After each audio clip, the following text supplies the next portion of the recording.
Welcome to Let's Talk Autism with Shannon and Nancy. I'm Nancy Allspaw-Jackson. And I'm Shannon Penrod. Good morning, friend. Thrilled to be here with you. We're preempting our news this morning because, every month now we like to welcome a guest from the Center for Autism and Related Disorders Research and Development Department, because so often you and I are stuck doing the news and there's usually a research study and we falter through it like two Girl Scouts with a flashlight, right? We're like hunting up answers, and we don't always have them. So we're welcoming back to the show Leah Hirschfeld. I had this big debate about, and then I stuttered over it because I want to get her name. Did I get it right? Yeah, you were perfect. Okay, fabulous.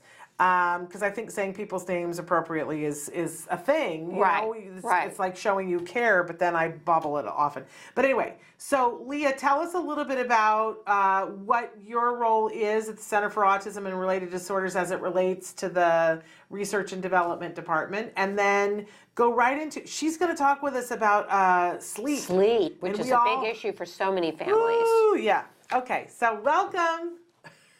Thank you so much. I'm super excited to be back. It's always a highlight of my month if I get to come on, so thank you. So I'm a research assistant with the Center for Autism and Related Disorders. That means that I'm part of our research and development team. We're about, I think, 15 folks now, so we're kind of a medium-sized team. And I get to kind of have my hand in a bunch of different cookie jars. So I get to help out with a bunch of different studies that are looking at a broad range of things, from generalization, so making sure that a concept that we teach in one context actually gets generalized or gets taught as well into a different concept, and all sorts of things like rethinking the way that we train our behavioral therapists. So I get to think about a lot of different things and work with a lot of really cool folks and kind of do a bunch of different things in a bunch of different contexts. So it's pretty cool. And today, like Shannon said, I'm going to talk about sleep. And actually, it is really relevant. It was recently published last month, so March 2019. So I know you guys are talking about what's in the news. So this was in the news. So this team looked at sleep problems with kiddos from 2 to 5 with autism, with ASD and other disorders. And this is really extremely exciting to me because sleep, just like Shannon said, is super important. And it's something that affects all of us. Even as a grown adult, not getting enough sleep, I'm cranking the next morning, I don't want to go on my morning run. It's the same thing and even worse with our kiddos, right? Where sleep problems have even been associated with increased repetitive behaviors. So sometimes you might see more hand flapping because they didn't sleep well. And not to mention the stress it causes your household as well. If one kiddo keeps getting up, kicking the walls, bouncing, whatnot, going to school the next day might be an issue, and et cetera. So this study was really exciting. It's by Anne Reynolds and her team. And it was exciting for a few reasons. One is that it was a lot of kiddos they looked at. It's about 2,000 kiddos. And it was also done in a home setting.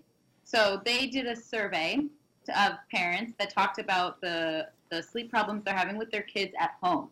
So a lot of studies that are these sleep studies are generally 1 to 15 kids, and they're usually in a clinical setting, which can sometimes be difficult to kind of get an idea of what's actually happening in the home then.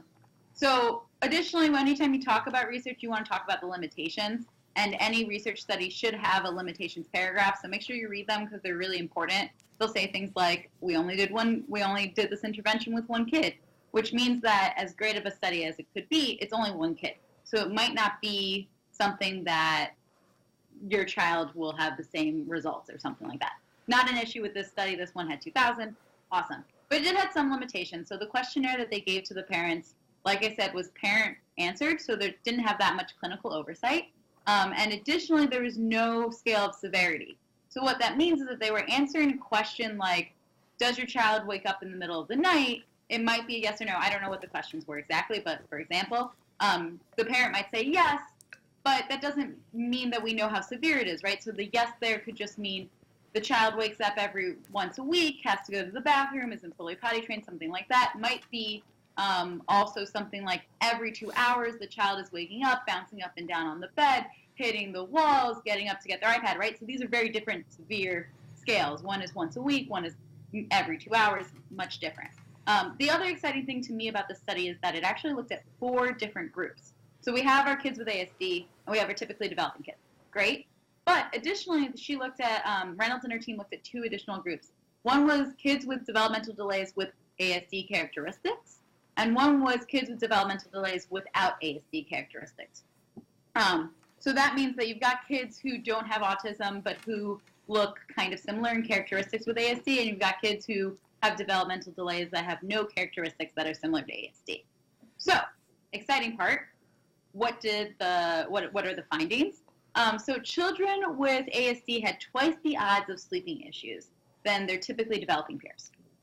Additionally, children with developmental delays and ASD symptoms also saw that higher increase of chance of having sleep problems. So that means, and before I say what that means, the children with developmental delays without ASD characteristics did not see that increase. So that means that there might be those ASD characteristics that are causing some of the sleep problems. Again, it's a questionnaire, so there's some limitations. We can't clearly say the ASD characteristics is causing sleep problems, but it does kind of help us point that in that direction and helps us with the future research. Additionally, this isn't crazy surprising. Kiddos with ASD symptoms may see an increase in sleeping difficulties because of comorbidities. Thank you, because that's always hard for me to say. Thank you for stumbling over that. They make it sound like it's an easy thing to say. It's not. Morbidity. Oh, look, Nancy makes it look easy. Okay, whatever. And that means that when you have one diagnosis, you have a second one. Right. It's just a challenging word. It is. For some of us. Not for Nancy. Not for That's Nancy. why she's a talk show host. That's right. Anyway, so those issues, right, those additional diagnoses might be causing some of those issues, some of the sleep difficulties. And what did the researchers suggest? So this study, Anne Reynolds, the primary author on the paper, is a medical doctor. She has an MD. There are also PhDs on this paper. There's, I think, 1 or 2 MD PhDs, which means you have both your medical degree and your PhD. Woo! But I'm not a licensed medical anything, and please talk to both your doctor, your therapy team, everyone you can before you enact anything. The researchers did suggest potentially sleep education interventions. They thought that melatonin has been found to be effective as well. Melatonin is I think it's over-the-counter additional thing that you can use that has been seen to affect sleep cycles. And Leah, didn't the study show that children with ASD were more likely to have used melatonin in the previous month? Exactly. Yep, that was exactly right. Yeah, so kids with ASD were more likely to use melatonin in the previous month. Yep, totally. Okay. Yep. And also, the other interesting thing that I saw that I read, was that multiple interventions might be needed for kiddos who are having these sleep problems with ASD, and that's because, like the challenging word we were using, you might be able to affect those ASD symptoms and see a change there. But then if your child also has ADHD, OCD, any additional acronyms, something that might affect the ASD behavioral symptoms might not affect one of those. So you might have to use 2 interventions, which I thought was a really interesting point. So it was a cool study. It's really, really interesting. It helps us with the idea of what autism might be affecting, especially something so serious as sleep problems, and kind of helps us point us in the direction of what characteristics might be affecting those sleep problems. Yeah, and I think a lot of times these studies, what they do for us as parents is go, okay, it's not in my mind, it's not a coincidence, this, and then sometimes I feel like that gives us permission to get help. Right. To say, oh, okay, it's not, just a thing that they're going to outgrow. This is something that's very common. This is real. This may have something to do with everything else that's happening. Maybe I need to get some professional help here, which, as you said, can be multiple different things. But certainly talking to your ABA team about it, about how to deal with certain behaviors, but also talking about it with the pediatrician and saying that my child's having difficulties sleeping or staying asleep or whatever the thing is, to let them know and work on it. I love this new segment, Leah. I love having you on. I love having an opportunity to have somebody who knows how to read a research study without a flashlight. And I'll be honest with you, you were talking about the limitations section. I look at research studies more often than I ever thought I would be at this point in my life. I do. And I don't, that's a place that I should go and look at immediately when I'm looking at the study, is look at what the limitations are. And I didn't know that that was there. So where is it? Towards the bottom? Is that where it is? Yeah, exactly. So it's almost always one of the last things in the paper. Okay. So it's after the abstract, which is going to be a brief introduction kind of that summarizes everything. Yeah. It's after the introduction, which is going to tell you all about the past literature and why this is an important new study. It's past the methods, that's going to tell you what the methods were, how they did it. It's past the results, which is going to tell you in a lot of like technical jargon what they found. It's past the discussion, which the discussion actually translates those results. So it's usually somewhere in the discussion, and it's usually at the end that says, these were our limitations. Moving forward, we could do the study better doing X, Y, and Z. It also says usually some of the strengths. So this was a great study because of X, Y, and Z.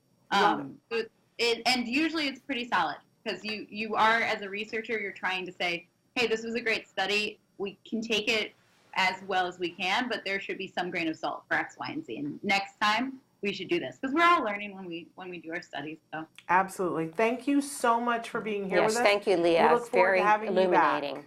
thank you guys so much, and thank you, Nancy, for helping with my work. Oh, sure.